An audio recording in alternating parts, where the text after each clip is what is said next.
మోషే సుఖపవాసములలోని 34వ దినము. ఎన్నిక జనాంగము 3. నిర్గమకాండము 19వ అధ్యాయము 3 నుండి 7 వచనములు. ప్రార్థన. తండ్రి, నీ ఏర్పాటు గొప్పది. నీ ఏర్పాటులో మేము ఉండవలనే గాని మమ్మను ఎట్టివారుగా మార్చుదువో మేము ఊహించలేము. మాకు నీవిచ్చిన ఆశీర్వాదములు, మేళ్ళు మేము ఎంచలేము. అన్నిటి నిమిత్తమై నిన్ను వందించుచున్నాము. నీ ఆశీర్వాదములతో పాటు నీ వాక్య వర్తమానమును కూడా అందించుమని యేసునామమున వందించుచున్నాము. ఆమేన్. ఎన్నిక జనము చేసిన తప్పు. అన్యులతో కలిసిపోయి ఇచ్చిపుచ్చుకొనుట జరిపిరి. ఐగుప్తులో బానిసత్వం చేసి అక్కడి విగ్రహారాధన చూచి మోషే కొండ ఎక్కగానే బంగారు దూడను చేసిరి. దేవుడు భటులుగాను యాజకులుగాను రాజులుగాను చేసినప్పుడు ఆ తలంపు వారి మనసులో ఉన్నది గాని ఇప్పుడు బయటికి వచ్చెను.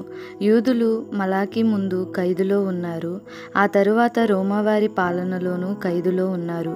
ఈ 2 ఖైదులు కాగానే వారి దేశంలో విగ్రహారాధన చూచినను వారు విగ్రహారాధన చేయలేదు. ఈ 2 శిక్షలు వారిని మార్చెను. వారు మారుటకు ఎంతకాలము పట్టినదో చూడండి. ఒక మనిషిలో ఒక చెడుగు ఉండిపోయినా మరలా వచ్చును. ఏదో ఒక శిక్ష ద్వారా అది గుణపడును. దేవుడు ఎన్నిక జనమునకు చేసిన మేళ్లలో మొదటిది అభివృద్ధి, అనగా మగబిడ్డల సంతానమును వృద్ధి చేయుట. ఇలాగూ వారి సంఖ్య 6 లక్షల వరకు పెరిగినది. ఫరో ఆపు చేయగలిగిన లేదు. ఆకాశము నుండి మన్నాను కురిపించుట, బండలో నుండి సమృద్ధిగా నీరు రప్పించుట. 40 సంవత్సరములు వారి కాళ్ళు వాయలేదు, బట్ట మాయలేదు. మాంసము కొరకు పూరెడు పిట్టలనిచ్చుట.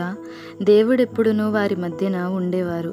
మీ మార్గమునకు ముందు దూతను పంపిస్తాను అని గొడుగు పెట్టి లైటు వేసి చూపించెను. అరణ్యంలో ఉప్పు, కారము, చింతపండు లేదు.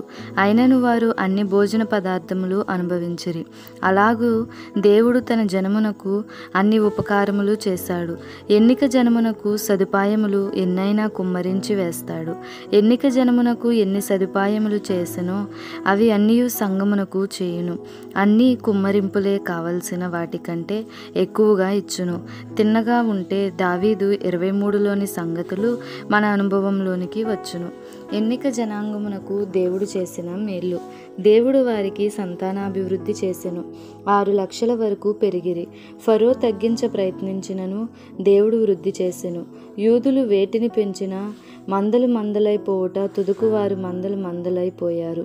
తప్పులు చేస్తే శిక్షించిరి గాని జనము వృద్ధి పొందుచూనే ఉన్నారు. వర్తకము చేస్తే వృద్ధి పొందిరి, రాజులైపోవచ్చున్నారు.